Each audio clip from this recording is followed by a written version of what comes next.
주작구인 말 앤 상황 소개. 안녕하세요, 여러분. 저는 올해로 30을 넘긴 평범한 한국 여자 지혜라고 합니다.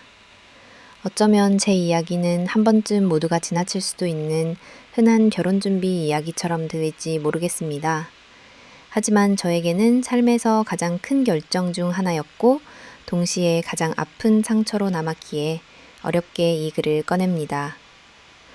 지금 이 순간까지도 그때의 기억은 겨우 수습된 마음을 잠 못 들게 만들곤 합니다. 저를 잘 아는 친구들은 이미 어느 정도 사연을 알고 있습니다. 그러나 가족이나 직장 동료, 그리고 저와 그리 가깝지 않은 주변 사람들에게는 왜 갑자기 파혼하게 되었는지, 무슨 일이 있었는지에 대해 수많은 질문을 받아왔어요.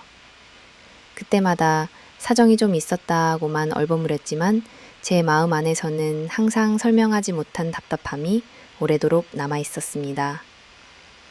저와 비슷한 상황을 겪는 누군가에게 조금이나마 힘이 되었으면 하는 마음으로 지금 이 자리에서 제 이야기를 솔직하게 나누기로 결심했습니다. 결혼이라는 단어는 설렘과 기대감이 앞서는 행복한 시작이어야 할 텐데 현실은 생각보다 훨씬 복잡하고 어려운 일이 많았습니다. 예비 신랑을 오랫동안 알고 지냈고 사랑하는 감정으로 함께 미래를 그리고 있었지만 알면 알수록 서로의 가족, 가치관, 과거 속 상처들이 하나둘 어긋나기 시작했습니다. 주위에서는 결혼 준비 과정이 원래 힘든 법이라고 했지만 그저 잠깐의 불편함이나 오해로만 치부할 수 없는 더 깊은 갈등들이 쌓여갔죠. 파혼이라는 결정을 내리기까지 저는 숱한 밤을 뒤척였습니다. 내가 너무 예민한 건 아닐까? 상대방 입장도 생각해야지. 이 정도쯤은 어느 집이나 있는 문제 아닐까? 스스로를 자책하기도 했고 때로는 용기 내 한 발자국 나아가야겠다고 다짐했지만 현실은 계속해서 저를 지치게 만들었습니다. 제 마음 한구석에는 항상 내가 잘못된 선택을 하는 걸까? 라는 불안과 동시에 그럼에도 불구하고 내 행복을 지키고 싶다는 자기 확신이 공존하고 있었습니다. 이 글을 쓰면서 저 역시 당시의 슬픔과 분노, 그리고 미련이 다시 떠오릅니다. 하지만 지나온 시간을 곱씹을수록 지금의 저는 분명 더 단단하고 어른스러워진 자신을 발견할 수 있었습니다. 가족과의 관계, 사랑과 희생, 서로 다른 환경 속에서 자라난 두 사람이 만나 함께 살아간다는 것에 대해 깊이 고민하게 되었고 자신의 삶을 스스로 선택하고 지켜내는 것이 얼마나 중요한지 몸으로 배울 수밖에 없었습니다. 저의 이야기는 특별하지 않을지도 모릅니다. 하지만 누군가는 제 이야기를 통해 자신을 위로하고 혹은 비슷한 경험을 겪는 다른 사람들에게 용기와 힘을 주었으면 하는 바람입니다.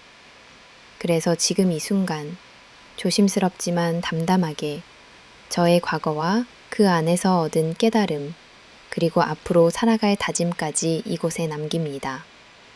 부디 올해의 글을 읽어주시는 모든 분들이 자신만의 소중한 인생 이야기를 지켜나갈 수 있기를 그리고 언제나 행복하시기를 진심으로 바랍니다. 여기에 저의 작은 용기가 닿기를 희망합니다. 조금 다가고 예비 신랑 민준과의 인연, 이어 가족 사이에서 느낀 거리. 체어투. 저와 예비 신랑 민준의 인연은 생각보다 오래전으로 거슬러 올라갑니다. 처음 만난 곳은 대학교 캠퍼스에서 주최한 동아리 활동이었어요. 서로 성격이 워낙 달랐기에 처음에는 가까워질 거라고는 상상도 못했는데 이상하게도 그룹 과제나 행사, 친목 모임에서 매번 자주 마주치다 보니 자연스럽게 친구로 지내게 되었습니다. 민주는 내성적이지만 책임감이 강했고 겉으로 보기엔 차분한데 알면 알수록 따뜻한 면이 많은 사람이었습니다. 대학 시절 내내 특별한 남녀 사이로 발전한 적은 없었지만 졸업을 앞두고 각자 사회로 나아가던 어느 시점에서 갑자기 더 가까워지기 시작했어요. 찌도 그렇게 친구에서 연인으로 발전한 뒤 한동안은 정말 행복하고 평범한 연애를 했다고 생각합니다. 하지만 시간이 지나고 점점 서로의 삶에 대해 진지한 미래를 그리면서 저는 자연스럽게 그의 가족과 주변 환경에 눈을 돌리게 되었습니다. 그런데 연애와 결혼은 다르다는 말처럼 결혼 준비가 가까워질수록 여러 현실적인 벽이 조금씩 느껴졌습니다. 초후 가장 먼저 느낀 점은 민준과 가족과의 관계였습니다. 주말이나 명절, 특별한 날이면 우리 집에서 밥 한 끼 먹자고 저를 자주 초대하던 다른 연인들과 달리 민준은 자신의 본가와 거의 연락을 하지 않았습니다. 처음엔 그저 바쁘거나 쑥스러울 수 있다고 생각했지만 시간이 흘러도 가족과의 교류가 거의 없다는 사실이 궁금해지더라고요. 친구와 연인이었던 시기에는 그의 집안일에까지 깊이 관여할 일도 꽤 여유롭게 넘길 수 있었지만 결혼이라는 중요한 인생 단계를 준비하게 되니 이런 점조차 민감하게 다가왔습니다. 어느 순간부터인가 그의 가족에 대해 궁금했지만 민주는 되도록 그 이야기를 피하는 것 같았습니다. 혹시 부모님께서 먼 곳에 계신 건가? 가족 사이에 무슨 일이 있었던 건 아닐까? 여러 가지 생각이 들었죠. 처음 가족 이야기를 꺼냈을 때도 민주는 그냥 건성으로 서로 바빠서 연락하기 어렵다고 얼버무렸습니다. 하지만 시간이 흐르며 조금씩 드러난 사실은 그저 바빠서가 아니라 가족 구성원들 간에 깊은 거리감이 있었습니다. 민준의 부모님은 모두 건강하게 잘 계셨고 가족끼리 물리적으로 멀리 떨어져 사는 것도 아니었어요. 그럼에도 불구하고 명절이나 가족 행사가 있을 때도 연락 한 번, 만남 한 번 없다는 게 의아했습니다. 가끔 제 친구들이 결혼 준비한다는데 시댁에는 언제 인사가? 라고 물을 때마다 저 역시도 당황해 제대로 대답하지 못했습니다. 결국 어느 날 두 사람의 미래를 진지하게 논의하면서 가족과 관련된 이야기를 다시 꺼내보았습니다. 그때 처음으로 민준이 조심스럽고 무거운 표정으로 자기 집안에 관한 속내를 들려주었습니다. 사실 나는 어릴 때부터 늘 혼자였던 느낌이 컸어. 집에서는 늘 형이 중심이고 부모님 관심도 온통 형에게 쏠려 있었거든. 그래서 나도 크게 기대하지 않게 되고 자연스럽게 거리를 두기 시작했지. 대학 들어와서는 아예 집이랑 담을 쌓고 살았어. 이야기를 들으면서 마음이 짠하고 동시에 앞으로 우리가 함께 가족이 된다는 것에 대한 막연한 두려움도 생겼습니다.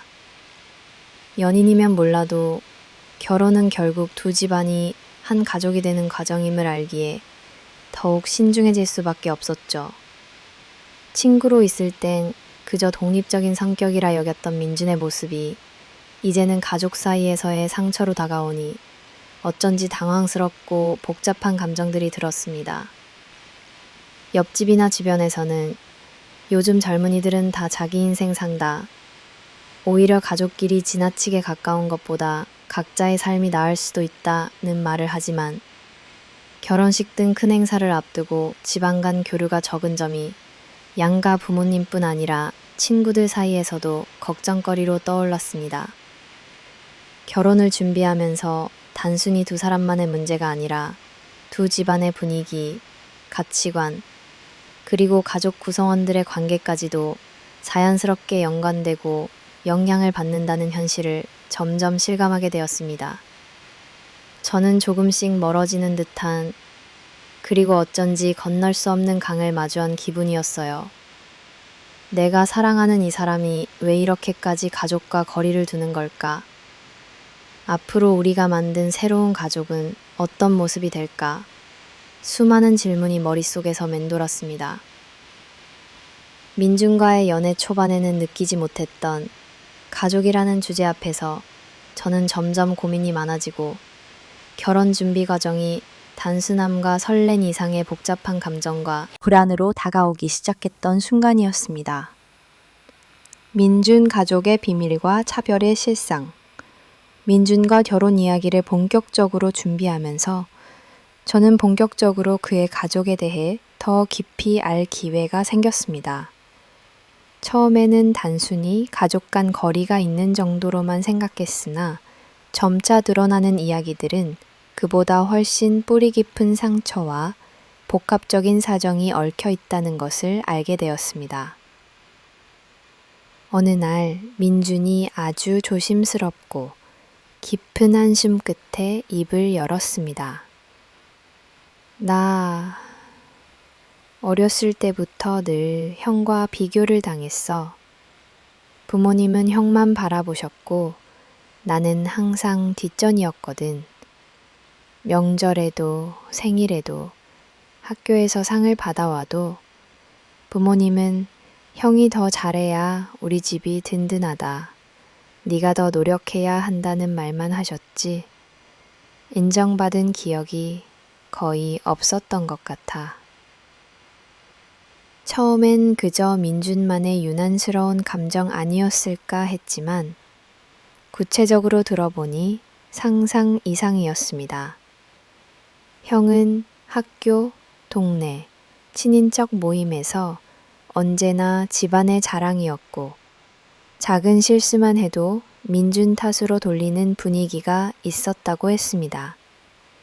예를 들어 둘이 함께 놀다가 다치는 일이 있어도 항상 민준아, 네가 뭐 했길래 형이 다쳤니? 라며 야단을 맞았고 어릴 적 생일 선물이나 어린이날 선물도 형과 차별이 컸다고 합니다. 솔직히 말하면 한 번은 너무 서러워서 울면서 왜 항상 형만 그렇게 챙기시는지 여쭤봤어. 그런데 엄마는 집안의 장남이니 당연하다. 넌 남자답게 너 혼자 잘 커야지. 라고 하셨어. 아빠는 무뚝뚝하기만 하고 집에 있는 시간이 나에겐 오히려 불편하게만 느껴졌던 것 같아.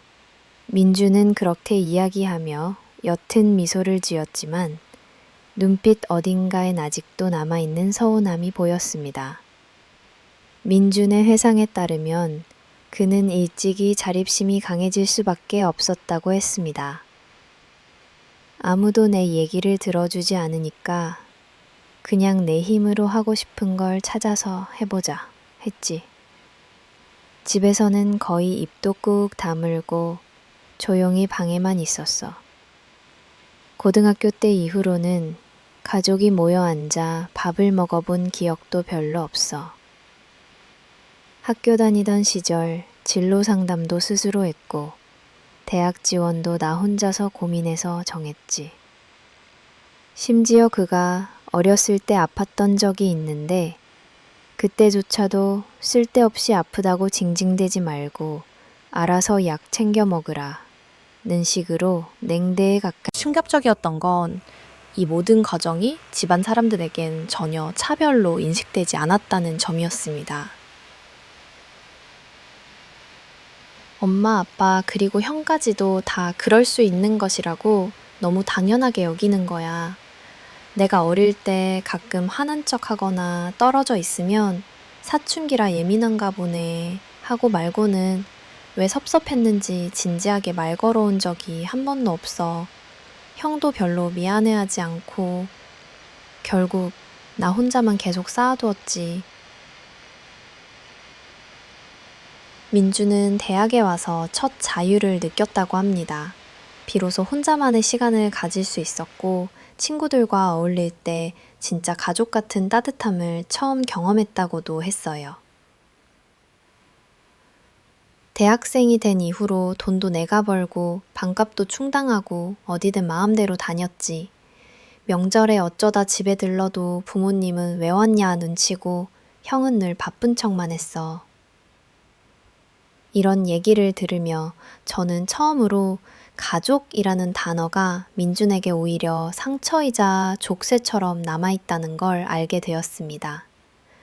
보통 결혼을 준비할 때면 신랑 신부 양가가 함께 모여 활기찬 상견례를 하고 서로의 과거와 추억을 나누곤 합니다.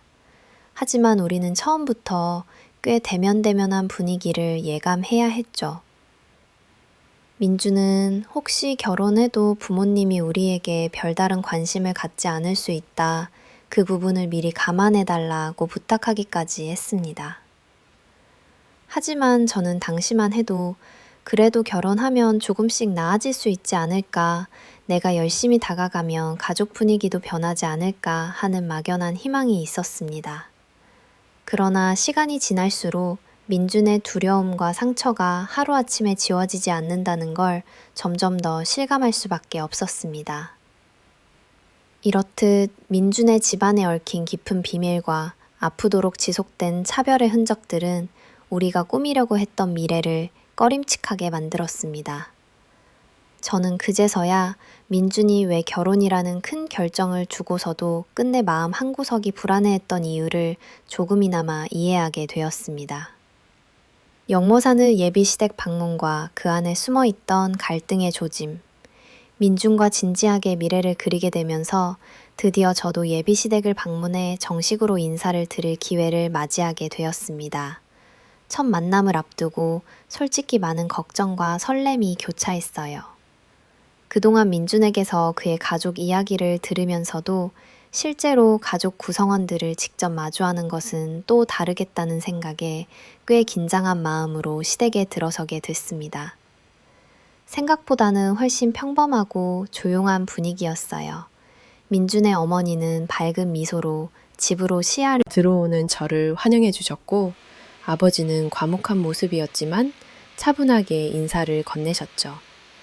형과 형수님도 함께 있었지만 처음이라 그런지 다들 크게 말을 섞기보다는 서로 조심스러운 태도로 앉아 있었습니다. 식사 자리에서는 예비 시어머니께서 저에게 집안 분위기와 가족들의 기본적인 생활 패턴을 설명해 주셨고, 형수님도 이것저것 살갑게 챙겨주는 척을 했습니다. 저는 처음이라 긴장을 놓지 못했지만 겉으로는 적어도 무난한 인사를 마칠 수 있었기에 속으로 다행이라고 생각했습니다. 민준 역시 내심 불편했던 과거 가족 이야기를 내가 너무 예민하게 생각했나 보다 라며 잠시 잊고 기대감을 가지고 있었죠. 그런데 시간이 조금씩 지나면서 알게 된 점들이 있었습니다. 예비 시댁 식구들은 뭔가를 숨기듯 직접적인 이야기를 절대 꺼내지 않았고, 혼담이나 결혼 준비와 관련된 대화는 최대한 피하거나 대수롭지 않다는 듯 넘어가는 분위기였습니다. 겉으로는 아무 문제 없는 듯 보였지만 알게 모르게 살짝 날카로운 신경전이 느껴지기도 했죠. 예를 들어 요즘 젊은 사람들은 부모님과 별로 안 친하다지? 요즘은 예단 같은 것도 잘 안 하더라? 하는 식의 돌려 말하기가 많았습니다. 그리고 식사 후 집안 어른들이 모인 자리에서는 형수가 혼자 밥을 치우며 형은 아예 이런 방구도 없이 휴대폰만 보더라고요. 분위기가 이상해서 슬쩍 민준을 쳐다봤는데 민준 역시 어떤 말도 하지 않은 채 굳은 표정으로 조용히 앉아 있었습니다. 대화를 이어가려면 주로 제가 먼저 질문을 하고 어머님이 간혹 짧게 대답하며 화제를 다른 쪽으로 돌리곤 했습니다. 이런 미묘한 벽이 무슨 이유에서인지 예감할 수밖에 없었습니다. 상견례나 차례를 끝내고 집에 돌아와서 민준과 저희 부모님은 우리가 생각했던 가족의 따뜻하고 다정한 모습과는 조금 다른 느낌이었다고 소감을 나눴어요. 어색하지만 큰 문제 없이 식사과 차 담화를 마쳤으니 다행이라 생각했지만 분명 뭔가 설명이 안 되는 미묘한 불편감이 있었습니다. 며칠 후 결혼 준비 문제에 대해 양가 어른들과 의견을 나누는 과정에서도 이러한 기류는 더욱 뚜렷해졌습니다. 예단, 예물, 혼수 분담 같은 현실적인 이야기가 나오자 시댁 쪽은 우리 집은 원래 간소하게 하는 편이라 부담 갖지 마라고 말하면서도 어느 순간에는 그래도 기본은 해야 체면이 서지 않겠니? 라든지 우리 친척들은 전통적인 부분을 중시한다는 말을 돌려서 하며 애매한 책임을 저희 쪽에 넘기곤 했습니다. 민준도 집안 사람들과 오랜만에 다시 가까워져 보려고 노력했지만 형이나 부모님은 자신들의 방식대로만 행동하는 모습이 역력했습니다. 민준에게 결혼식 준비에 대해 물으면 우리 집은 그냥 형네 따라가는 될 거야. 원래 가족들이 그래. 라며 대수롭지 않게 넘기지만 실제로는 형 부부의 잦은 불화와 집안 어른과의 미묘한 신경전이 있던 것으로 보였습니다. 또한 시어머니께선 너무 서두르지 말고 시간 되면 자주 집에 오라 면서도 저희 집에서 준비하는 신혼집이나 혼수 공간에 관해선 아직 확실히 정한 게 없으면 우리 집 근처에 얻는 게 낫지 않니? 라는 식으로 의견을 피력하셨죠. 한편으로는 친절하면서도 한편으로는 바라는 것이 분명한 이중적인 태도가 조금씩 느껴졌습니다. 이런 과정이 반복되다 보니 저는 결혼이 단순히 두 사람의 만남이 아니라 가족 간 문화와 관습, 무언의 기대까지 복합적으로 얽힌 큰 변화임을 다시금 실감하게 되었습니다. 겉으로 드러나지 않는 갈등, 그리고 예비 시댁 식구들 사이에 도사리고 있는 근본적인 거리, 이 모든 것을 두 눈으로 확인하는 순간이기도 했습니다. 그 첫 만남에서 이 정도면 괜찮다라고 안심했지만 시간이 지날수록 보이지 않는 작은 불씨들이 점점 드러나기 시작했고 저에게는 이미 미묘하게 긴장된 미래가 예고되어 있는 듯한 느낌이 남았습니다. 첫 번째 시련, 예단과 예물 문제. 결혼 날짜를 확정하고 양쪽 부모님이 모두 동의하면서 드디어 본격적인 결혼 준비가 시작되었습니다. 설렘과 걱정이 교차하는 나날, 처음으로 양가 가족이 마주 앉아 여러 가지 실무적인 문제를 논의했고 이제 정말 결혼하는구나 라는 실감이 났습니다. 하지만 설레는 일정표를 받아든 지 얼마 안 되어 저는 예상하지 못했던 현실의 벽과 처음 마주해야 했습니다. 바로 예단과 예물 논쟁이었습니다. 한국에서 결혼할 때 예단과 예물 문제는 너무나 익숙하지만 사실 현대에는 간소하게 치르는 집안도 많고 집안마다 관습과 기대치가 천차만별이라 친구들의 경험담을 들어도 정답이 없었습니다. 저희 집은 비교적 실용적이고 합리적인 분위기여서 허례허식보다는 꼭 필요한 부분 위주로 간소한 결혼식을 희망하셨습니다. 반면 예비 시댁인 민준네 집은 겉으로는 간단하게 하자고 말했지만 실제 속마음은 그렇지 않은 것 같았습니다. 예고 없는 전화 한 통. 어느 날 저녁 퇴근 후 집에서 잠깐 쉬고 있는데 민준의 어머니에게 전화가 왔습니다. 평소보다 목소리 톤이 다소 딱딱하게 들렸고 조금은 긴장되어 있었습니다. 지혜야, 혹시 시간 괜찮니? 엄마가 할 얘기가 있어서 전화했어. 저는 순간 가슴이 철렁했지만 최대한 밝게 대답했습니다. 네, 어머님. 무슨 일이세요? 저기, 뭐가 꼭 필요한 건 아니고 이번에 결혼 준비하면서 우리 집안에서 원래 하던 방식이 있는데 혹시 예단은 어떻게 생각하고 있니? 혹시 우리 쪽에 들어올 준비는 되어 있니? 갑작스럽게 예단이라는 단어가 나오자 저는 가슴이 쿵 내려앉는 느낌이었습니다. 사실 민준과 저는 이미 이런 부분은 최소화하기로 2번이나 합의한 상태였습니다. 민준 역시 우리 집은 그런데 얽매이는 분위기 아니야? 꼭 형식적으로 할 필요 없어 라고 해놓았기에 편안한 마음이었는데 어머니의 기대는 달라 보였습니다.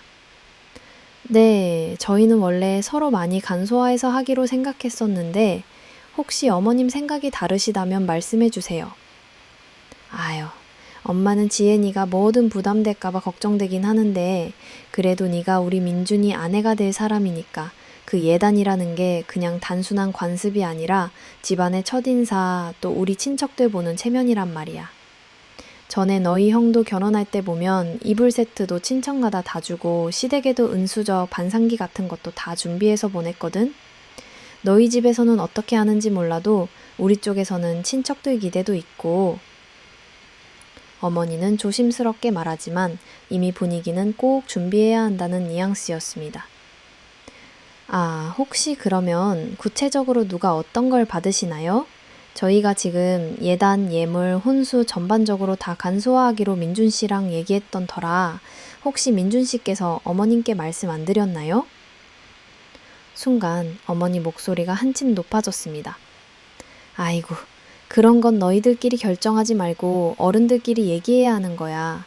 엄마가 언젠가 지혜니 엄마랑 직접 얘기해보고 싶었는데 네 엄마 전화번호 좀 줄래? 엄마가 직접 상의할 테니. 저는 속으로 곤란함을 감출 수 없었습니다.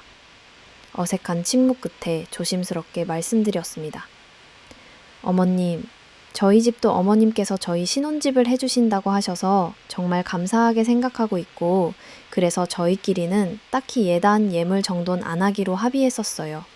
이런 중요한 건 민준 씨랑 다시 상의해서 어머님께 꼭 말씀드릴게요. 예비 신랑의 태도와 심리적 갈등. 전화를 끊고 바로 민준에게 전화를 걸어 상황을 전했습니다. 그러나 민준은 오히려 그 문제를 가볍게 여기 있는 것 같았고 내가 해결할 테니 너무 신경 쓰지 마. 엄마랑 내가 먼저 조율할게. 라고만 말할 뿐 구체적으로 어머님과 대화를 피하고 있었습니다. 결국 끝까지 어머니께서 저에게 다시 연락하셔서 결혼 준비라는 게 두 집안의 일이고 예단이 빠지면 친척들에게 뒷말도 많으니 네가 꼭 준비해 갔으면 한다. 며 압박하셨습니다. 뒤이어 어머니는 돌려서 말씀하신 듯 했지만 결국 예단은 며느리가 시댁에 잘 들어오라는 의미에서 주는 거라 당연하다. 너는 논리를 내세웠고 저는 그 앞에서 더 이상 어떻게 대응해야 할지 알 수 없었습니다. 민주는 어머니와 직접 통화한 뒤 저에게 좀 더 말투를 부드럽게 해달라. 돌려 말하는 등 중재자 역할을 하려 했으나 이미 저에게 쌓인 서운함은 해소되지 않은 상태였습니다. 저희 집 역시 집, 신혼집 등 큰 비용 부담을 짊어지고 있음에도 전통을 이유로 또 다른 부담이 가해지는 상황이었습니다. 심장이 두근거리고 스트레스가 극에 달했습니다. 어차피 시댁 식구들과는 결혼 후 왕래도 없다고 들은 터인데 굳이 이렇게 예단 문제로 싸우고 갈등까지 경험해야 하나 라는 회의감이 들기도 했습니다. 양가 집안의 충돌. 며칠 후 어머니께서 제 친정에 전화를 하셨고 저 역시 부모님께 솔직하게 모든 상황을 말씀드렸습니다. 부모님께선 네가 감당해야 할 부분은 네가 조율하되 서로 합의 못하면 차라리 정중하게 거절하는 것도 방법이라고 하셨습니다. 결국 저희 집에서는 일정 수준의 예단을 준비하기로 했고 그 범위를 친척 이불, 기본 반상기 세트 정도로 최소화하기로 합의했습니다.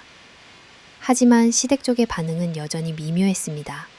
처음에는 괜찮다고 하다가도 막상 예단 품목을 확인하니 너무 간소한 거 아니냐. 다른 친척들 신부들은 훨씬 더 많이 해왔다던데 식에 은근한 비교가 이어졌습니다. 친정에서도 난처했고 저 역시 민준과 사이에 반복적으로 말을 주고받으며 지쳤습니다. 예단을 둘러싼 감정적 소모. 제가 가장 상처받았던 건 본질은 돈이나 물질이 아니었습니다. 아무리 옛날 방식이 남아있다고 해도 민준과 저는 합의했는데 정작 어머니와 가족들은 저를 체면치레 못하는 사람 취급하는 듯했고 심지어 결혼 준비에 최선을 다하고 있는 제 입장이 무시되는 느낌이었습니다. 친구들에게 하소연하면 그 정도는 감수해야 한다. 한 번만 참고 넘기면 된다는 조언이 돌아왔지만 한 번에 그치는 문제가 아니라 다가오는 모든 준비 단계마다 이런 식으로 반복될까 두려웠습니다.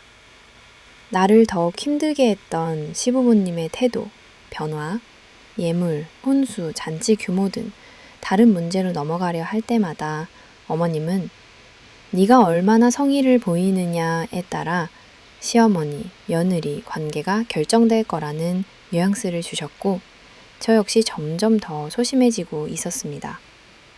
민주는 결혼만 하면 다 괜찮아질 거야. 난 별로 신경 쓰지 않는다며 저를 달랬지만 실제 당사자인 저로서는 이런 이유들 하나하나에 엄청난 부담과 스트레스를 안고 있었습니다. 결국 예단 문제는 표면적으로는 일단락 되었지만 그 과정에서 저는 미묘한 위화감과 시댁의 기대, 그리고 민준의 회피성 반응까지 결혼 생활이 순탄치 않을 수도 있겠다는 불안, 상처, 그리고 자존심까지 여러 복합적인 감정을 동시에 느끼게 되었습니다. 전이형일 하여 긴장감의 고조, 관점 차이와 시어머니와 며느리 사이의 갈등, 예단과 예물 문제로 시작된 불편한 분위기는 시간이 흐를수록 점차 더 복잡한 감정의 실타래로 얽혀가기 시작했다. 첫 통화 이후 예비 시어머니는 이전보다 더 자주 연락을 해왔고 결혼 준비 하나하나에 깊게 관여하며 사소한 것까지 의견을 내기 시작했다. 얼핏 보면 며느리가 될 사람에게 관심을 보이고 싶어하는 것처럼 보일 수도 있었지만 나에게는 한 걸음 한 걸음이 점차 부담과 긴장으로 다가왔다. 처음엔 이것만큼은 전통을 지키자. 너희 세대 방식도 좋지만 집안 체면은 생각해줘야 하지 않겠니? 식의 조언 정도에 그쳤다. 나는 최대한 공손히 듣고 민준과 상의하여 양가 부모님 의견을 조율하려 애썼다. 그러나 갈수록 시어머니의 요구는 의견이 아니라 규칙과 명령에 가까워졌다. 가장 먼저 언급된 것은 혼수 준비 방식이었다. 시어머니는 내게 전화를 걸어 혼수 목록은 따로 받아봤니?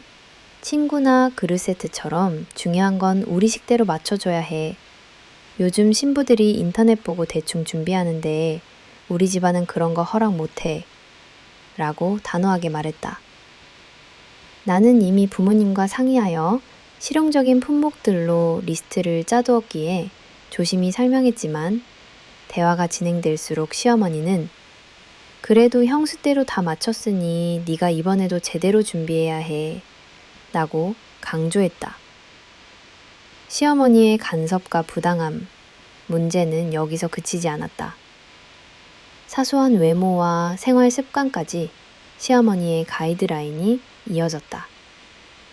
회사에서 긴 하루를 마치고 집에 돌아오면 곧장 주말에는 꼭 우리 집에 와야 해. 시집 오기 전에 익숙하게 집안 음식하는 법도 좀 익혀야 한다. 고 하셨다.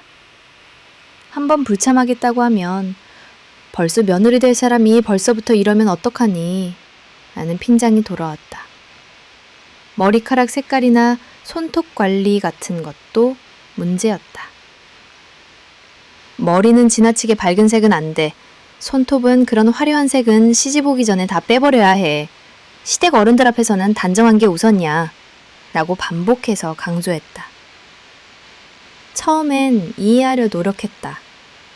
결혼은 결국 두 가족이 합쳐지는 일이고 한쪽의 문화를 어느 정도 받아들여야 한다고 생각했다. 하지만 갈수록 내 일상과 개성을 존중받지 못한다는 느낌이 강해졌다. 자신의 습관이나 취향에 대해 일일이 간섭받고 심지어 회사에서 받는 스트레스까지 시집 가는 사람이 힘들다고 하면 어디 힘들겠니? 라며 가볍게 치부하는 말에 마음이 자주 다쳤다.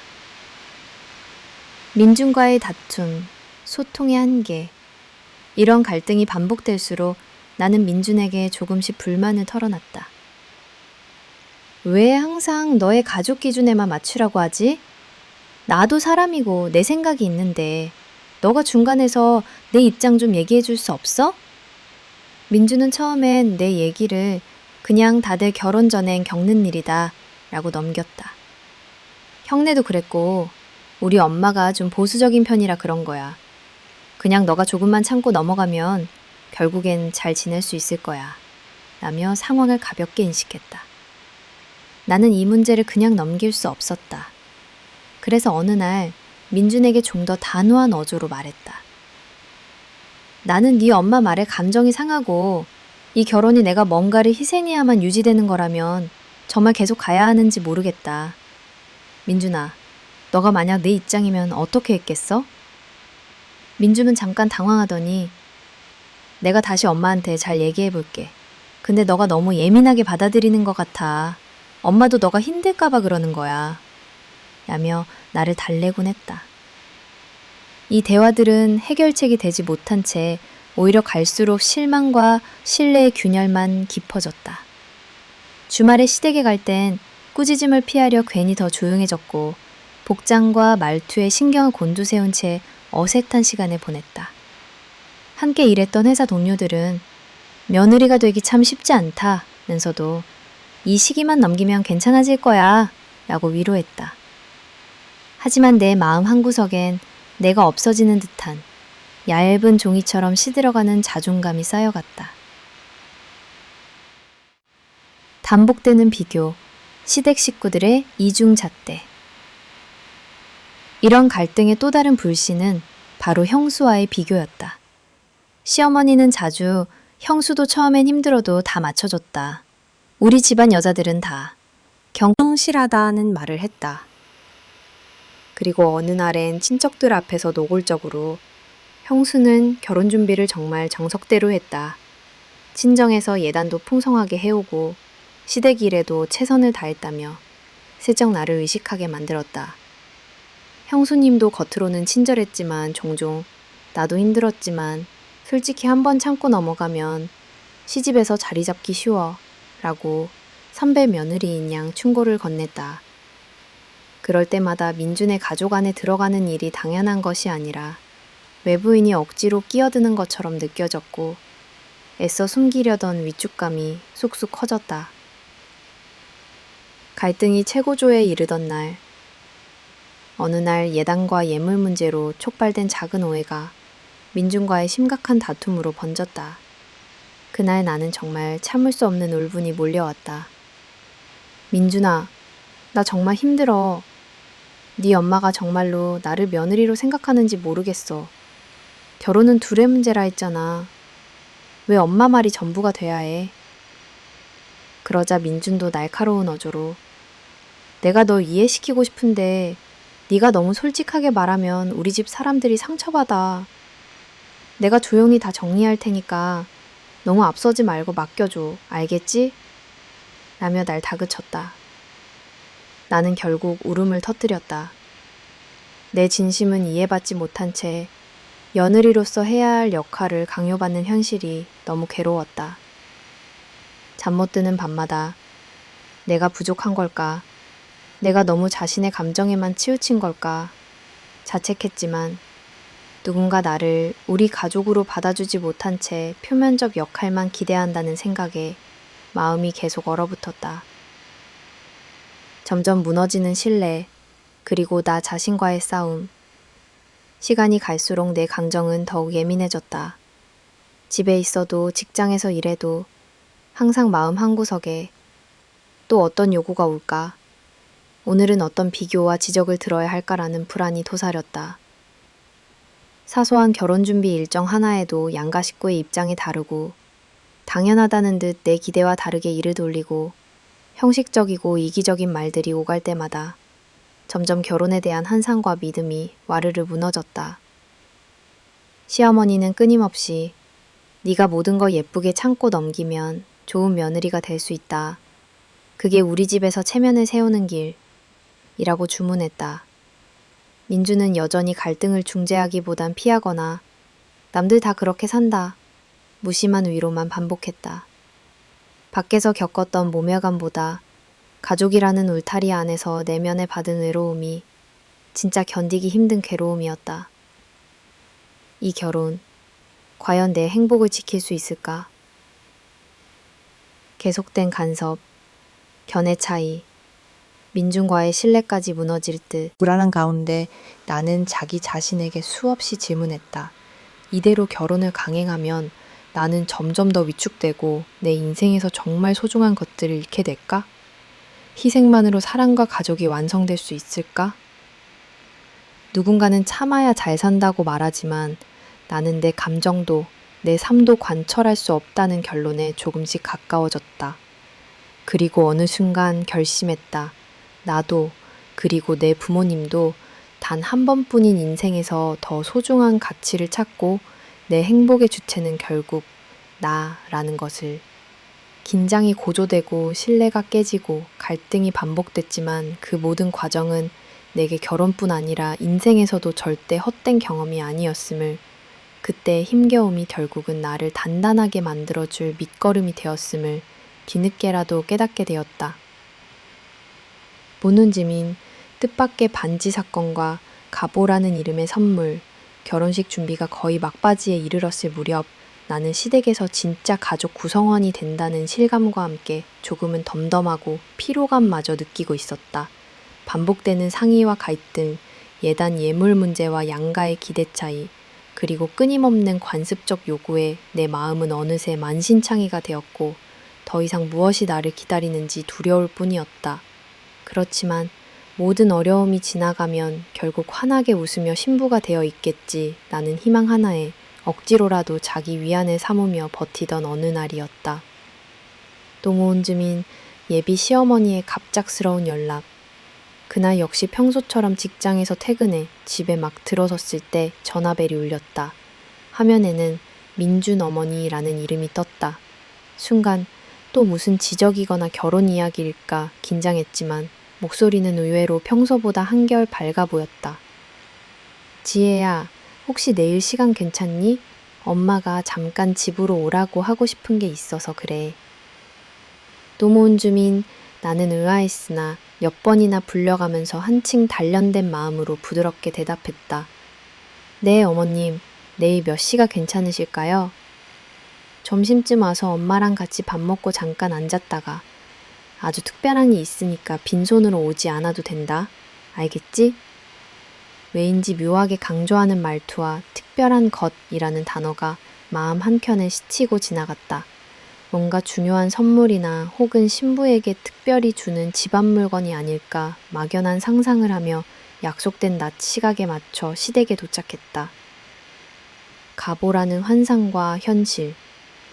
민준의 어머니는 예상외로 나를 환하게 맞이했다. 거실에는 가족 모두가 조금 긴장된 분위기 속에 옹기종기 모여 있었다. 테이블 위엔 평소와 다르게 작고 고풍스러운 보석함이 놓여 있었다. 지혜야, 앉아봐. 오늘 엄마가 아주 중요한 거 보여주려고 해. 이건 우리 집에서 세대마다 며느리에게 전해주는 가보야. 비록 정말 귀한 금이나 다이아몬드는 아니지만 엄마가 결혼할 때부터 아끼며 간직해온 반지란다. 어머니의 말에 주변 사람들이 모두 조용해졌고 나 역시 조금은 설레고 동시에 부담스러운 마음이 교차했다. 함께 있던 형수님이 다정한 듯. 처음엔 다 그렇지. 우리 집엔 금은방에서 맞추는 새 물건보다 이런 역사가 중요하다더라. 며 조용히 한마디 덧붙였다. 어머니께선 상자를 조심스럽게 열어 내 앞에 내밀었다.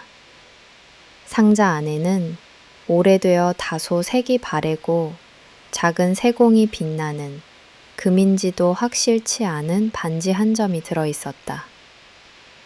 종이 보증서도 오래전 날짜로 함께 들어있었지만 누구나 한눈에 봐도 새 물건의 느낌은 아니었다. 실제로 처음 반지를 마주한 내 감정은 묘했다. 서운함, 실망감, 그리고 동시에 누군가의 긴 세월을 고스란히 담은 물건에 대한 당혹함. 나는 겉으로 웃음을 잃지 않으려 노력하며 말했다. 정말 오래되고 소중한 반지 같아요, 어머님. 저에게 물려주셔서 감사드려요. 현실은 내 예상과 달랐다.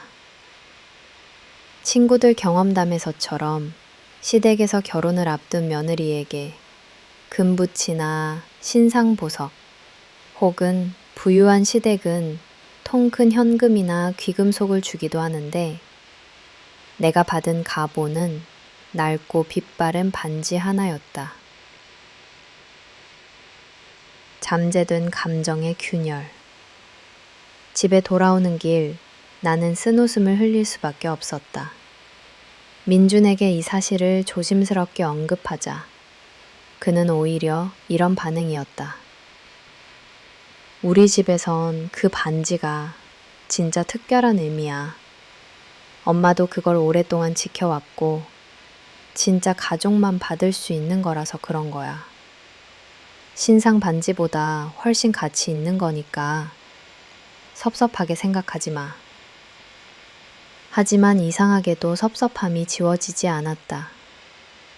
내 부모님은 결혼 준비와 신혼집, 혼수의 절반 이상을 책임지고도 체면 때문에 더 챙기려 애썼고, 시댁이 성이라고 내민 건 누가 봐도 재산적 가치보다 의례에 가까운 그것이었다. 더 큰 문제는 이 일 이후 가족 모임에서 불현듯 나만 얻게 된 반지에 대한 이야기가 도마 위에 올랐다는 것이다. 한 번은 형수님과 언니들이 나는 결혼할 때 금목걸이며 팔찌도 꺼냈다. 이번 우리 막내 며느리는 정말 좋은 애야. 옛 물건 하나 주었는데도 전혀 불만 없는 척. 그런 아이가 드물지. 사실 나는 내색을 하지 않으려 애썼지만 내 안의 자존심과 현실적인 비교 감정이 점점 커져만 갔다. 심지어 민준마저 우리 집에서 신부를 정말 가족으로 인정한다는 표시니 더 귀한 거야 라며 강조할 때면 누군가 내 마음을 전혀 이해하지 못하고 있구나 싶었다. 그럼에도 불구하고 시간이 흐르며 나는 스스로를 다독였다. 반지 하나가 뭐 그리 중요할까? 진짜 가족이 되는 건 물질이 아니라 마음이다 라고 자기 합리화를 하려 애썼다.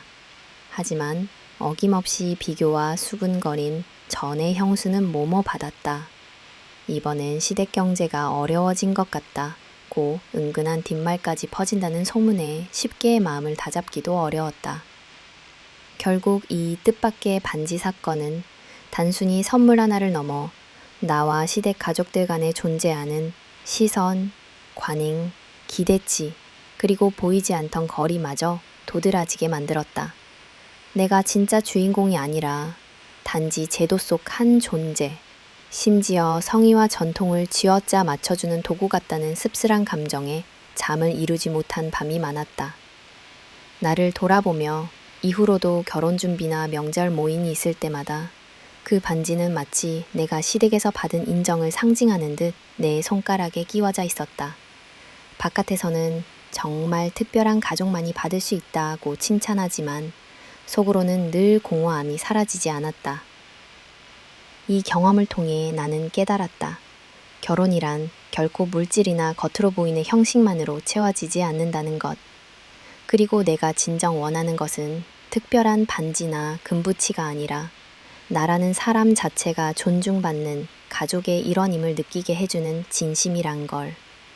그리고 그 긴장의 연속 속에서도 결국 나를 단단하게 만든 건 무엇 하나에 얽매이지 않고 내 상처와 서운함을 있는 그대로 받아들이고 진짜 나의 소중함을 되새기는 용기였다는 점이다. 두 집안 비교와 혼인 풍습안의 불공정함, 결혼 준비가 한창 무르익어 갈 무렵 나는 점점 더 양가의 뚜렷하고 미묘한 차이, 그리고 그 속에 감춰진 불공평함을 온몸으로 겪으며 서서히 지쳐가고 있었다. 겉으로는 두 집안 모두 요즘 결혼은 간소하게 형식보다는 실속이 중요하다는 듯 말했지만 막상 준비를 시작하자 각자의 문화와 기대치, 그리고 오래된 가족 내 관행이 뿌리 깊게 작용하고 있음을 느꼈다.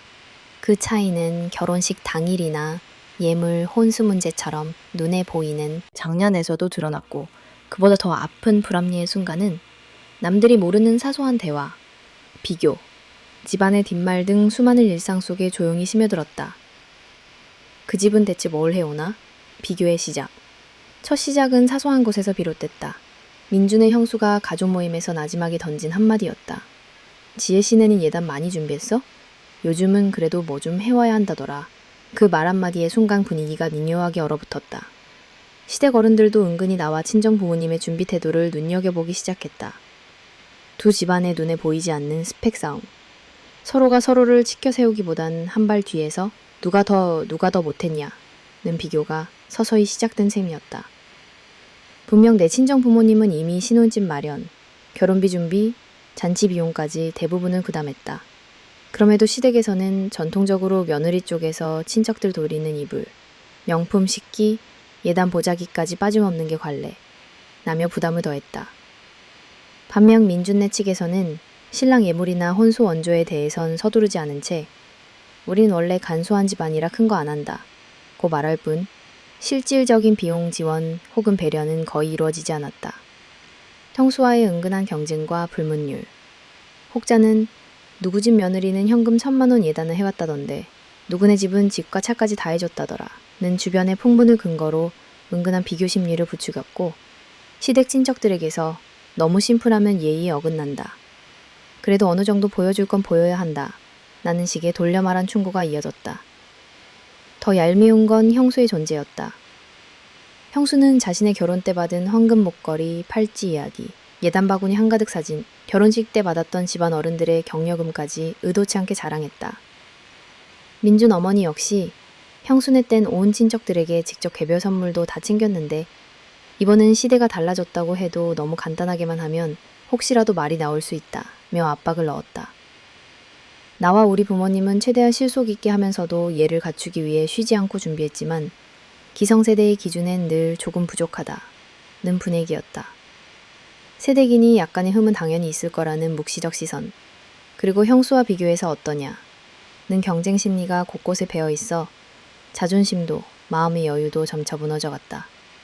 외부의 시선과 내부의 모순, 가장 큰 괴리감은 세상에 보여지는 겉모습과 각 집안이 실제로 움직이는 뒷모습 사이에서 처절하게 드러났다. 결혼식 날 시댁 쪽 친척들은 요즘 신부 집에서 참 대단하다. 신혼집 위치도 좋더라. 칭찬을 하면서도 막상 선물 개수나 보자기 종류, 전통의식 등에서 작은 것 하나라도 빠지면 요즘 사람들이 예법을 너무 모른다. 신랑 쪽이 조금 가르쳤어야 하는데 라고 아쉬워하거나 핀잔을 주었다. 심지어 친정집에서는 사돈 집이 그렇게 간단하게 나오는데 우리가 괜히 너무 준비한 거 아닐까?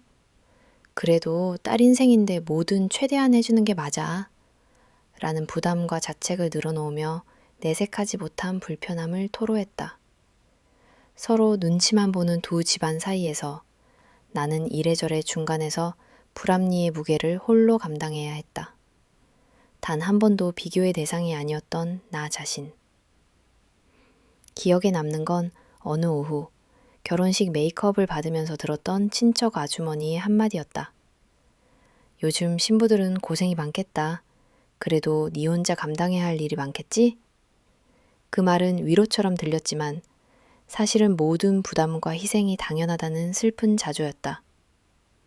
마치 나란 사람은 사라지고 집안의 체면을 세우는 며느리, 집안 풍습에 순응하는 여자로만 남는 듯했다. 이혼이나 파혼을 두려워하는 사회 분위기 때문인지 모든 절차마다 이번만 버텨라, 신부가 참아야 가정이 편하다는 옛말이 반복됐고 양가 부모님조차 오랜 전통과 가족 체면이라는 이름 아래 딸의 진짜 감정보다 사회적 예의와 평판을 먼저 챙겨야 했다. 특별한 반지와 두 집안의 괴리. 얼마 후 맞이한 시댁 가족 모임에서 또 한 번 선명한 비교가 도마 위에 올랐다. 이전에 형수는 결혼할 때 금목걸이, 여러 기금속과 집안의 고가 선물을 받았다는 모두가 다 아는 이야기가 되살아났고 이번엔 우리 집도 원래 며느리에게는 반지 하나라도 특별하게 물려주는 게 관례 라는 어머니의 설명 속에 내 몫의 갑오 반지가 대단한 상징처럼 포각됐다. 하지만 사실 내 입장에서는 이 집을 가족으로 인정한다는 말과 신부될 사람이니 그걸 소중하게 여겨라 는 요구가 모순처럼 다가왔다. 친정은 신혼집과 대부분의 준비를 해주고도 넘치는 욕심이란 소문까지 들었지만 시댁은 비교적 형식적이고 소극적인 준비, 그리고 유무형의 기준과 요구만 늘어갔다. 나는 단 한 번도 내 편에 서주는 사람이 없는 것처럼 사방이 제도와 비교, 기대와 평가로만 둘러싸인 기분이었다. 한계에 부딪힌 현실, 그리고 묻혀버린 목소리. 시간이 흘러 예단, 혼수, 갑오 사건까지도 이제는 대화 주제조차 되지 않았다. 가족들은 이 정도면 충분히 잘한 거야.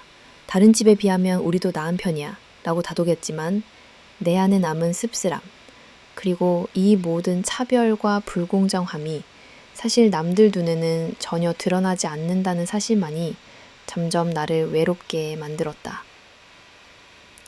민준도 그의 가족들도 처음엔 각자 집안 사정이 다르다며 이해심을 강조했지만 막상 구체적인 도움이 필요하거나 진짜 지지받고 싶을 때는 결혼이란 원래 양보와 절충의 연속, 참아야 어른이 된다는 말로 내 마음을 덮어버렸다.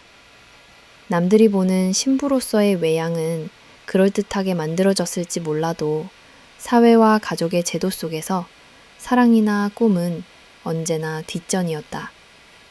그래도 내 삶을 선택하는 용기. 돌아보면 두 집안의 차이와 혼인 과정의 불공정함은 단순한 예단이나 예물, 경제력의 문제가 아니었다. 그 깊은 곳에는 딸이 자기 목소리를 내기엔 너무 견고한 체면과 관습, 그리고 서로를 감시하고 끊임없이 비교하는 가족 구조가 있었다.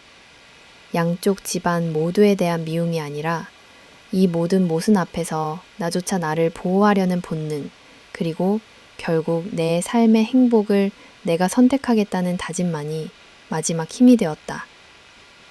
결혼이라는 작은 사회 속에서 감추어진 비교, 불공정, 그리고 침묵을 직접 마주하고 나는 다시 나 자신을 지키고 싶은 마음을 키울 수 있었다. 제 슈탄. 결혼 전 통제되는 삶. 시댁 식구들의 규칙과 내 영역의 붕괴. 결혼 날짜가 다가올수록 나는 점점 더 내 삶이 내 것이 아닌 것 같은 기분에 시달렸다. 시댁 쪽에서는 결혼 후의 삶뿐 아니라 결혼 이전부터 나의 모습 하나하나에 관심을 갖고 개입하기 시작했다. 처음엔 새로운 가족이 되는 과정이니까 어느 정도 이해할 수 있다고 생각했다. 하지만 시간이 지날수록 그 관심은 명확한 통제로 변했고 점차 내 자유와 자존감을 갉아먹기 시작했다. 진관. 끝없는 전화와 지침의 시작. 가장 먼저 변화가 시작된 건 평일 저녁, 민준의 어머니에게서 온 한 통의 전화였다. 지혜야, 요즘 네 옷차림에는 신경 좀 쓰고 있니? 이제 곧 우리 집 며느리가 될 텐데 너무 튀는 스타일은 안 되거든? 나는 당황스러웠지만 억지로 웃으며 네, 어머님, 최대한 단정하게 입고 다닐게요. 라고 대답했다. 하지만 그 이후로도 며칠에 한 번씩 전화가 왔다. 어머니는 회사 생활이 힘들어도 결혼이 먼저야. 주말에는 꼭 본가에 들러야 집안 분위기에 익숙해지지 등 명령과 당부를 반복했다. 사소한 외모부터 가족 행사까지 문제는 그 정도에 그치지 않았다. 나는 평소에 밝은 머리색과 짧은 네일 아트를 즐겼지만 어머니는 시댁 식구들 앞에서는 검은 머리가 기본이야. 손톱도 깨끗하게 정리하고 화장은 과하지 않게. 우리 가족은 이런 걸 중요하게 생각해. 라고 강조했다. 회사에서 회식이 있는 금요일 밤에도 어머니는 전화를 걸었다. 내일 꼭 일찍 오렴. 집안일도 개우고 이번에는 김치도 담가 볼 거야. 정말 피곤해서 하루쯤 쉬고 싶었지만 어쩔 수 없이 주말마다 시댁에 들러야 했다. 친정에는 이번 달은 바빠서 주말에 못 갈 것 같다고 둘러댔지만 속은 늘 타들어가고 있었다. 특히 명절이 가까울수록 어머니의 간섭은 더 집요해졌다. 설날에 친척들이 다 모이는데 며느리가 될 사람이 손길을 안 보이면 말이 많아져. 너 이번에도 요리 연습하고 한복은 꼭 맞춰 입어야 해. 라는 지시가 2-3번씩 반복됐다. 명절 전 주에는 만나자마자 친척들의 취향, 집안 규칙, 돌아가는 예절까지 설명을 들었다. 우리 집은 전통을 중시해서 예절에 소홀한 건 절대 용서 못해. 이런 말이 들릴 때마다 숨이 턱 막혔다. 통제와 충돌, 그리고 내면의 저항. 아직 결혼도 하지 않았는데 이미 내 삶은 작은 움직임조차 검열받고 있었다. 평일 저녁, 회사에서 스트레스를 받고 퇴근할 때에도 민준의 가족 단톡방에 이번 주말 점심은 천이시 정가, 늦지 않기 라는 메시지가 올라오는 순간 마음이 무거워졌다. 나만의 시간이나 취향은 먼 이야기가 되었다. 청바지를 입고 친척 모임에 갔다가 어머니에게 신부가 될 사람이 너무 캐주얼하니 체면이 안 선다 는 꾸중을 들었고 친구들과 노래방에 갔다는 사실에도 결혼 앞두고 그런 데는 자제해야 해. 나는 예리한 조언이 이어졌다. 동갑내기 친구들에겐 요즘은 다 그런 거 아니야? 라고 하면서 막상 나에게는 보수와 기대, 규칙을 끝없이 강조했다. 민준의 태도와 가족의 그림자. 나는 이 모든 상황을 민준에게 털어놓았다. 솔직히 너무 힘들어. 결혼도 안 했는데 매주 내 집에 불려가서 집안일도 배우고 평소 친구들도 제대로 못 만나는 것 같아. 하지만 민주는 오히려 머뭇거리거나 결혼하면 더 나아질 수 있어. 엄마가 너를 가족으로 받아들이려고 더 챙기는 거야. 라며 오히려 어머니 편에 섰다. 실제로 시댁에 가면 민준의 형도 본가에는 거의 들르지 않았고 형수 역시 무뚝뚝해 보였다. 하지만 나만 오면 지혜야, 일손 좀 도와줄래? 너는 할 줄 아는 요리가 뭐 있니? 라는 질문이 비처럼 쏟아졌다. 결혼 전에. 가족의 역할을 미리 연습한다는 명분 아래 나만의 사생활은 점점 사라졌다.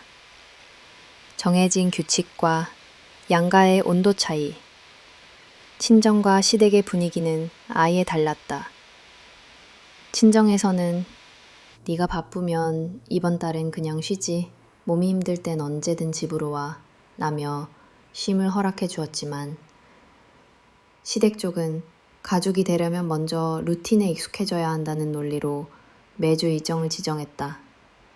심지어 내 생일이나 친구 결혼식과 겹치는 날조차 가족 행사부터 우선해라. 며느리는 이제 가족의 일원이니까. 라는 통보가 이어졌다. 관인캔검 장연아는 자연스럽게 친구 모임, 문화생활, 짧은 여행 등도 모두 포기해야 했다. 내 선택보다 시댁 식구의 눈치만 보는 나날이 반복됐다. 마음속에서는 점차 내가 정말 내가 맞나? 결혼이 내 삶을 빼앗는 건 아닐까? 라는 슬픔과 불안이 커져만 갔다. 관인캔검 장연하는 다면은 일상 심리의 변화와 지침에 대한 내적 반발. 신혼집을 고를 때도 이미 규칙이 존재했다. 우리 집 근처가 안전하고 좋아. 출퇴근이 조금 불편해도 가족끼리 자주 만나면 덜 외롭지. 라는 어머니의 핑계에 민준마저 엄마 말이 맞는 것 같아 라며 나의 의견을 뒷전으로 했다. 관인캔검 장연하는 겸 저고 예식장 선택, 사진, 드레스 모두 친정과 시댁의 전통 논쟁과 체면 논리가 부딪혔고 나는 중간에서 조율하느라 점점 지쳤다. 때로는 이렇게 하나하나 통제받으면서 평생 살아야 한다면 도대체 내 인생의 주인은 누구지?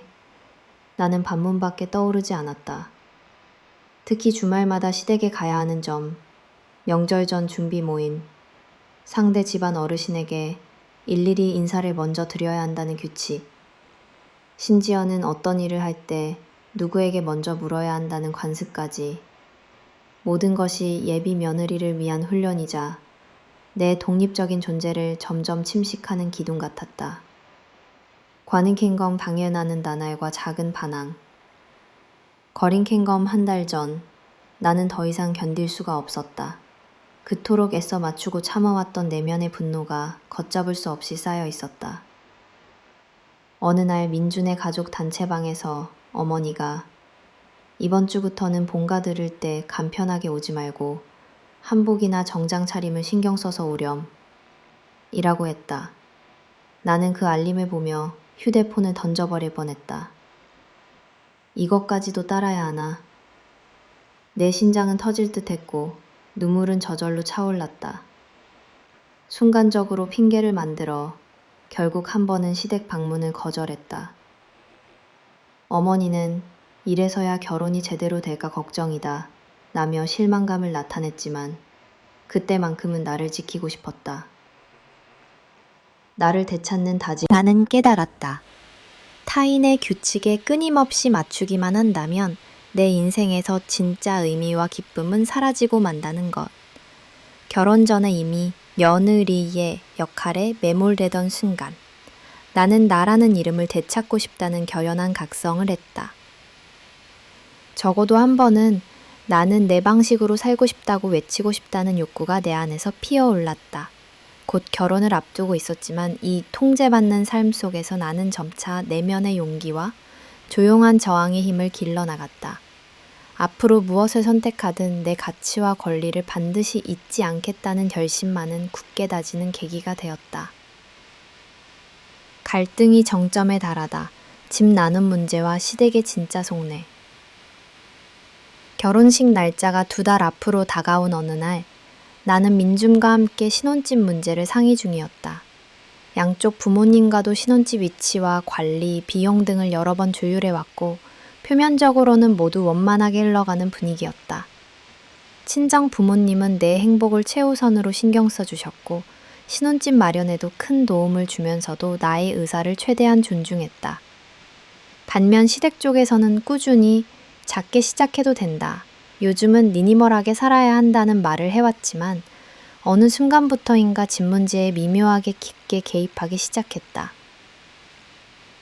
형, 이 개입, 불청객의 등장. 출근을 마치고 피곤하게 귀가하던 날, 민준에게서 갑자기 전화가 왔다. 오늘 저녁에 부모님과 형네도 함께 봤으면 좋겠어. 집 문제에 대해 얘기를 나눠보자고 하시네. 평소보다 무거운 분위기가 느껴졌지만 나는 예의상 참석했다. 그날 모임 자리에서 민준의 형이 먼저 말을 꺼냈다. 솔직히 우리가 지금 사는 24평 아파트가 남지? 사실 가족끼리라면 네가 결혼 후 당분간 그쪽에서 지내는 게 합리적이지 않겠어? 그래야 여기 큰 집은 부모님도 편하시고 가족끼리 행사나 집안일 할 때도 훨씬 동선이 좋아. 민주는 당황한 표정이었다. 나는 한순간 멍해졌다. 그동안 독립된 신혼집이 기본이라는 게 양가의 전제였고 친정에서도 새로 집을 구하는데 자금을 이미 충당한 상태였기 때문이다. 그러나 시댁은 합리와 가족을 명분으로 사실상 내 공간과 결혼의 독립성을 침해하려 했다. 예기치 못한 의도, 가족의 안목. 이야기는 계속 이어졌다. 시어머니는 곁에서 사실 요즘은 집값이 너무 부담이잖니. 굳이 힘들여 신혼집 따로 얻지 않아도 가족이 조금씩 양보하면 모두가 윈윈 하는 거지. 라며 거들었다. 아무 말 없이 휴대폰만 들여다보던 형수조차 작게. 아무래도 가족끼리면 이게 그러운 의자 현실적이죠. 저도 결혼 초엔 좀 불편했었지만 지금 생각하면 점점 편해지더라고요. 라고 말을 보탰다.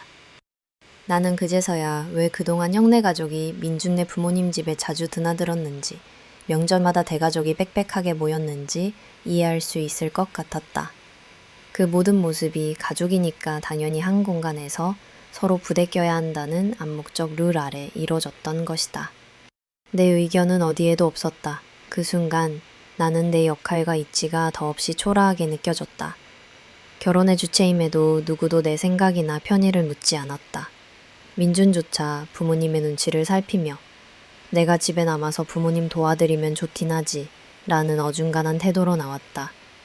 나는 조심히 말을 이어나갔다. 저는 신혼생활을 민준 씨와 새로운 집에서 시작하고 싶어요.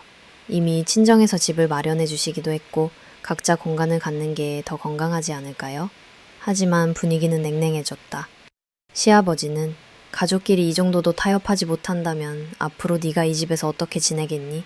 라고 하셨고 시어머니 역시 네 친정에서 그렇게 해줬다고 다 맞춰줄 수는 없어. 우리 집은 우리 방식이 있으니까 이해하려고 노력해봐라.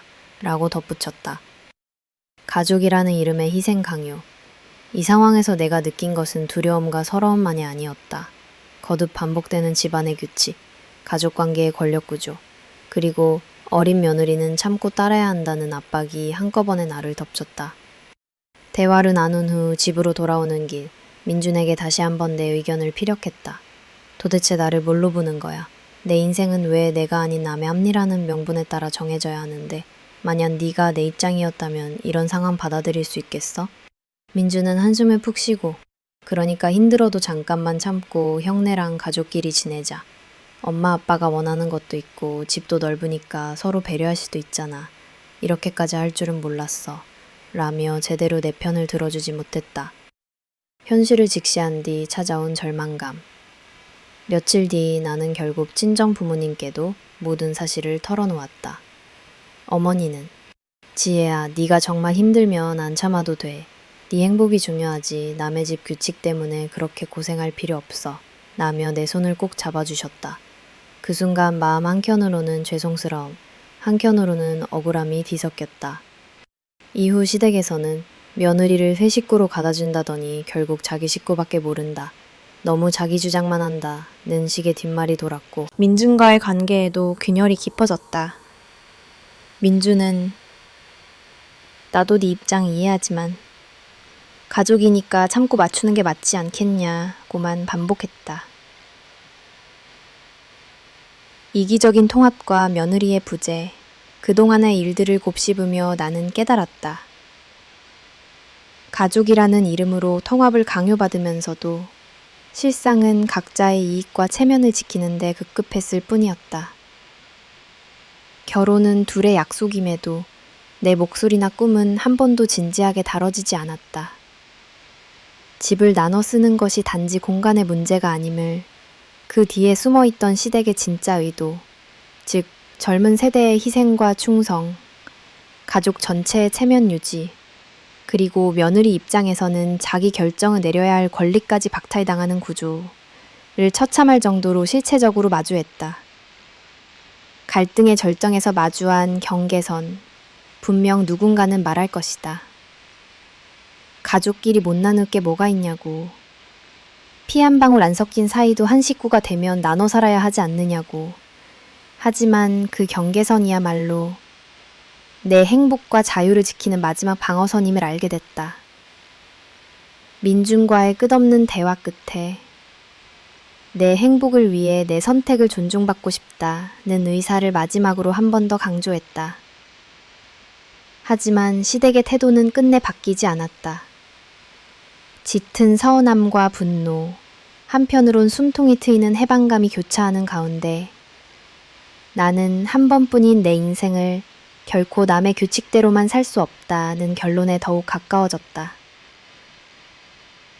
켜온을 결심하다. 불공정의 연속 끝에 찾아온 각성. 신혼집 문제로 불거진 가족 간의 갈등과 내가 양보해라는 시댁의 일방적인 요구까지 나는 그제야 마치 오래된 사슬에 묶여있는 듯한 느낌을 받았다. 결혼이라는 한 번뿐인 인생의 선택 앞에서 내 마음보다 집안의 룰, 타인의 체면, 젊은 세대의 희생이 우선시되는 현실이 계속 이어졌다. 그 습관적 불평등과 강요들은 결코 하나의 사건에 그치지 않았다. 예단, 예물, 집 문제, 일상 속 통제, 비교와 눈치 보기, 며느리라는 이름의 희생까지 모든 것이 내 자존과 삶을 앗아가고 있었다. 한계에 다다른 마음, 마지막 그녀. 집 문제로 또다시 심하게 다투던 어느 날 민주는 무심하게 말했다. 그래도 가족이니까 부모님 뜻을 좀 맞추자. 너만 조금 참고 양보하면 다 괜찮아질 수 있어. 그 말에 내내 놀러왔던 감정이 무너져 내렸다. 나는 또박또박 차분하지만 단호하게 입을 열었다. 민준아, 나한테 참아라, 이해해라, 양보해라 밖에 말하지 않는 네가 내 입장이 되면 며느리에게 희생만 요구하는 일로 끝나야 하지? 결혼이 사랑의 완성이라면 내 마음과 의견 그리고 행복도 먼저 존중받아야 해. 지금 이 순간조차 난 단 한 번도 네 가족 중 진짜 식구로 인정받지 못한 채 그냥 적응만 강요당하는 기분이야. 그는 잠시 울분에 찬 표정으로 내 말을 받아들이지 못한 채 고개를 돌렸다. 내가 중간에서 너무 힘들다. 너도 우리 부모님도 다 소중한데 네가 너무 완벽하고 독립적으로만 생각하는 것 같아. 나는 한숨을 쉬며 고개를 저었다. 민준아, 진짜 내가 원하는 건 네 가족을 이기거나 내 주장만 받아달라는 게 아니야. 단 한 번이라도 내 편에, 내 입장에 진심으로 공감해주길 바랐다. 그런데 지금까지 단 한 번도 내 마음을 먼저 헤아려 준 적 있어? 이대로 결혼하면 난 오히려 더 불행해질 자신밖에 없어. 가족 앞에서의 고백과 파혼 결정, 며칠을 밤새 고민을 하다가 나는 마침내 양가 부모님이 나란히 앉은 자리에서 내 속마음을 꺼내놓았다. 사실 요즘 너무 힘이 듭니다. 처음엔 서로 집안 통숙과 세대 차이, 해프닝으로 넘기고 싶었지만 반복되는 갈등과 배려 없는 말들, 가부장적 기대, 나만의 삶이 사라지는 느낌이 한계에 다다랐어요. 아무리 고민해도 저는 앞으로 이 집의 며느리로 살 자신이 없습니다. 파혼이라는 극단적 선택이 비겁하게 보일 수도 부모님께 죄송한 일일지라도 제 인생을 지키는 길이 이 방법뿐이라는 결론에 이르렀습니다. 순간 방 안이 조용해졌다. 어머니는 한참을 말없이 내 손을 잡았고 아버지는 깊은 한숨을 내쉰 채 나의 결정을 존중해 주었다. 민진의 부모님은 처음엔 황당하고 실망스럽다는 기색을 감추지 않았으나 서서히 내 심경을 듣고는 다만 씁쓸하게 한번 며느리가 되어서야 내 진심을 이해할 수 있을 거다 라는 말을 남겼다. 민준 역시 마지막 순간까지 지금 그만두면 후회하지 않겠냐고 재차 설득하려 했지만 나 역시 단호하게 고개를 저었다. 결혼은 후회로 시작할 수 없어. 정말 사랑하고 아꼈던 만큼 스스로를 더 아끼고 싶다. 더 희생하기 전 마지막 용기 내서 물러나겠다. 현실적 과정, 파혼 절차와 후폭풍. 결국 나는 결혼식장 계약, 예단, 예물 관련된 모든 비용을 투명하게 정산했고 남은 식구들과도 진심으로 사과의 인사를 전했다. 파혼 소식이 양가 친척과 지인들 사이로 퍼지며 누군가는 그래도 저렇게 단호한 아이면 앞으로 무슨 일이든 헤쳐나갈 수 있다고 격려했고 누군가는 참을성 없는 여자, 나는 수군거림도 서슴장했다. 않았다. 다행히 부모님은 내 편이었다. 어머니는 딸로 태어났다고 며느리 노릇이 인생의 목적이어선 안 된다. 누구보다 네가 가장 소중하다. 며 두 팔 벌려 안아주셨고 아버지는 이제 진짜로 너만의 길을 선택할 수 있다면 아빠는 마음 놓고 지켜만 볼게. 라고 격려해 주셨다. 상처에서 각성으로. 회복의 단초.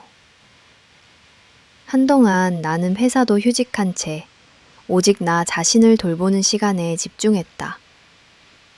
소문과 시선이 힘들기도 했으나 오히려 홀가분함과 해방감을 더 크게 느꼈다. 수많은 밤을 울고 후회하고 또 다짐하며 스스로에게 물었다.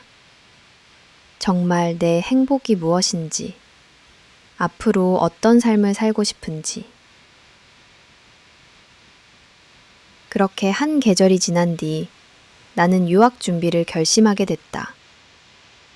이전엔 오직 남의 기대와 규칙에 얽매여 살았던 내 일상을 내려두고 아주 다른 공간에서 새로운 도전과 자기치를 찾고 싶었다. 사회와 세대를 향한 조용한 질문.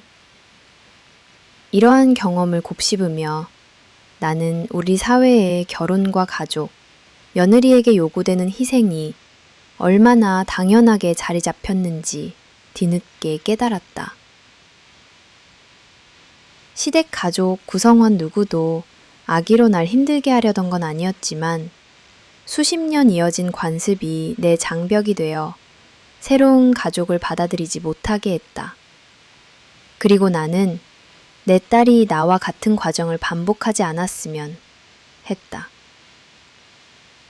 누군가의 평판이나 체면보다 개개인의 진짜 감정과 권리가 소중하게 존중받는 날이 왔으면 진심으로 바랐다. 나를 위한 용기, 그리고 새로운 출발. 지나고 나니 파혼이라는 결단은 인생의 가장 큰 실패라기보다 스스로를 지키기 위한 용기 있는 선택이었다. 흔히들 한 번만 참고 넘기면 다 괜찮아진다 말하지만 내 감정과 신념, 미래까지 모두 희생하는 결혼은 결코 행복할 수 없다는 사실을 온몸으로 깨달았다. 이후로도 나는 내 경험을 솔직하게 기록하며 누군가 비슷한 고통을 겪는 이에게 조용한 위로와 힘이 되고자 했다. 상처와 후회 속에서도 앞으로의 나는 내 삶의 주인이 되는 삶을 포기하지 않을 것이다. 회심한인단, 되돌아보며 성장의 교훈. 파혼이라는 극적인 선택 이후 시간이 흘렀다. 그 과정에서 나는 너무도 많은 것들을 새롭게 배우고 나 자신을 깊이 있게 성찰할 수 있었다. 돌아보면 이 모든 외출보다는 집에서 조용히 책을 읽거나 일기를 쓰며 나를 돌아보는 시간을 가졌다. 며칠 동안은 정말 이게 최선이었을까? 혹시 참았더라면 결과가 달라졌을까? 자책도 했다. 그럴 때마다 부모님은 내 곁에서 말없이 찜을 두드려 주셨다.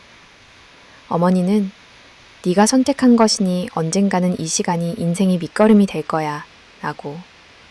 아버지는 인생은 네가 주인공이 되어가는 과정이란다.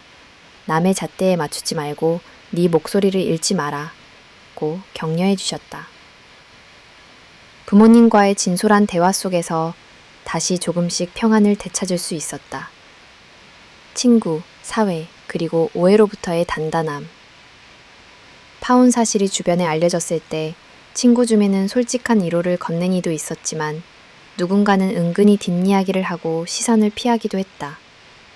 일부 회사 동료는 혼자 버티긴 쉽지 않았겠다. 그래도 지금 잘했다. 여 용기를 북돋아줬다. 하지만 반대로 그래도 여자라면 한 번쯤은 참고 들어가야 하지 않았겠냐. 여 아쉬움을 드러내는 이도 분명 존재했다. 그런 소문과 오해 앞에 상처도 받았지만 나는 더 이상 예전처럼 남의 평가에 흔들리지 않았다. 내가 결단한 이유는 오직 남을 위한 것이 아니라 나와 내 가족, 그리고 나의 존엄을 지키기 위함이었다는 걸 깊이 깨달았으니 말이다. 진짜 가족과 사랑이란 무엇인지, 이 경험은 가족이란 무엇이며 사랑하는 관계란 어떤 모습이어야 하는지 다시 생각하게 만들었다. 단순히 혈연이나 이름에 얽매여 있는 것이 아니라 서로를 진심으로 존중하고 힘든 순간 서로의 편이 되어주는 관계. 나 역시 앞으로의 인생에서 누군가를 사랑하게 된다면 서로의 다름을 이해하고 공감해주는 존재이고 싶다는 꿈을 갖게 됐다. 파혼을 결심했을 때 나는 본질적으로 가족이라는 틀에서 한 사람이 진짜 존중받을 수 있는지 내내 스스로에게 질문했었다. 함께 살아간다는 것은 단순히 희생만이 아닌 함께 행복해질 용기와 독립적이고 건강한 거리감도 중요하다는 걸 배웠다. 한국 사회에 대한 시선과 변화의 필요성, 내가 겪은 일련의 사건들은 단지 당사자인 나만의 상처로 끝나는 것이 아닌 우리 사회의 결혼제도, 며느리에 대한 인식, 그리고 보이지 않는 차별들이 여전히 견고함을 깨닫게 했다. 주변을 둘러보면 각종 커뮤니티나 수많은 여성들이 결혼 준비 시 참고 넘겨라, 신부가 배려하라는 말에 익숙해져 있다.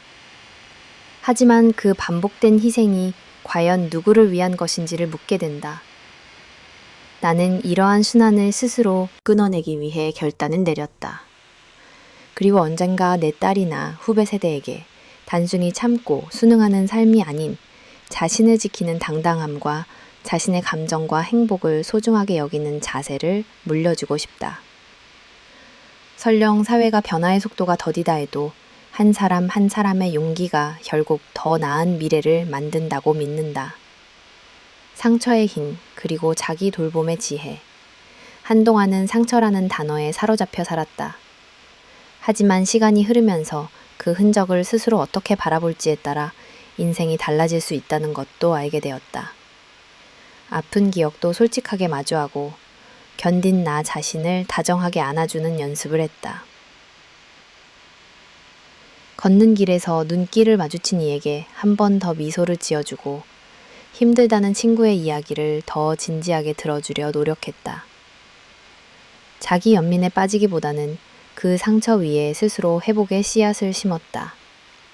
누군가의 위로가 아닌 내면에서 피어나는 용기와 온기가 나를 다시 살아가게 해주었다. 미래를 향한 새로운 다짐.